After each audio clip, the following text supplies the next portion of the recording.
ഈശോ മിശിഹായ്ക്ക് സ്തുതിയായിരിക്കട്ടെ. നമ്മുടെ ഇന്നത്തെ സാഹചര്യത്തിൽ നിരവധി പ്രശ്നങ്ങളുടെ നടുവിലാണ് നാം ഓരോരുത്തരും ആയിരിക്കുന്നത്. നാം രാവിലെ ഇറങ്ങിപ്പോയാൽ തിരിച്ച് നമ്മളുടെ ഭവനങ്ങളിൽ എത്തുമോ എന്ന് പോലും നമുക്ക് ഉറപ്പില്ലാത്ത ഈ ലോകത്ത് നമ്മൾ ജീവിക്കുമ്പോൾ നമ്മുടെ ആ നിരവധിയാകുന്ന പ്രശ്നങ്ങളിൽ നിന്നും നമുക്കൊരു മോചനം ലഭിക്കുന്നതിന് നമ്മുടെ ജീവിതത്തിന്റെ തടസ്സങ്ങളെ എല്ലാം മാറ്റി നമ്മുടെ ജീവിതത്തിലെ അനുഗ്രഹങ്ങൾ ഉണ്ടാകുന്നതിനുമായി കുരുക്കഴിക്കുന്ന മാതാവിനോടുള്ള പ്രാർത്ഥന നമുക്ക് ദിവസവും ചെല്ലാം. 33 ദിവസം 33 തവണ നമ്മുടെ നിയോഗങ്ങളെ സമർപ്പിച്ചുകൊണ്ട് ഈ പ്രാർത്ഥന ചൊല്ലി നമ്മുടെ ജീവിതത്തിലും നമ്മുടെ കുഞ്ഞുങ്ങൾക്കും നമ്മുടെ ഈ രാജ്യത്തിനും വേണ്ടി നമുക്ക് പ്രാർത്ഥിക്കാം. കുരുക്കഴിക്കുന്ന മാതാവിനോടുള്ള പ്രാർത്ഥന.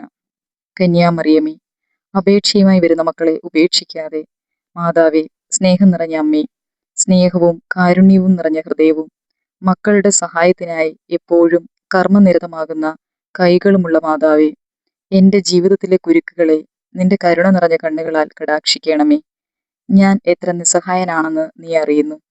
എൻ്റെ വേദന നീ ഗ്രഹിക്കുന്നു. ഈ കുരുക്കുകൾ എന്നെ വരിഞ്ഞിരിക്കുന്നത് നീ കാണുന്നു. തൻ്റെ മക്കളുടെ ജീവിതത്തിലെ കുരുക്കുകൾ അഴിക്കുവാൻ ദൈവം നിയോഗിച്ചിട്ടുള്ള മാതാവായ മറിയമേ, എൻ്റെ ജീവിതത്തിലെ നാട ഞാൻ നിന്നെ ഭരമേൽപ്പിക്കുന്നു. നീയാകുന്ന എൻ്റെ ശരണം. തിന്മപ്പെട്ട ശക്തികൾക്ക് അത് നിന്നിൽ നിന്നും തട്ടിയെടുക്കാനാവില്ലെന്ന് ഞാൻ ധൈര്യപ്പെടുന്നു. നിന്റെ കൈകൾക്ക് അഴിക്കാനാവാത്ത കുരുക്കുകളില്ലല്ലോ. കരുത്തുറ്റ മാതാവേ, നിന്റെ കൃപയാലും നിന്റെ മകനും എൻ്റെ വിമോചകനുമായ ഈശോയുടെ പക്കൽ നിന്നുള്ള മാധ്യസ്ഥ ശക്തിയാലും ഈ കുരുക്ക് നീ കയ്യിലെടുക്കണമേ. ഇവിടെ നമ്മുടെ ആവശ്യം പറയുക.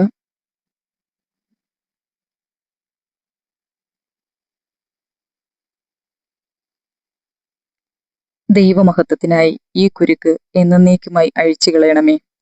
നീയാകുന്ന എൻ്റെ ശരണം എനിക്ക് തരുന്ന ഏകശ്വാസവും എൻ്റെ ബലഹീനതയുടെ ശക്തീകരണവും എൻ്റെ ദാരിദ്ര്യത്തിൻ്റെ നിർമാർജനവും ക്രിസ്തുവിനോടൊപ്പം ബന്ധനങ്ങളിൽ നിന്നുള്ള മോചനവുമായി മാതാവേ,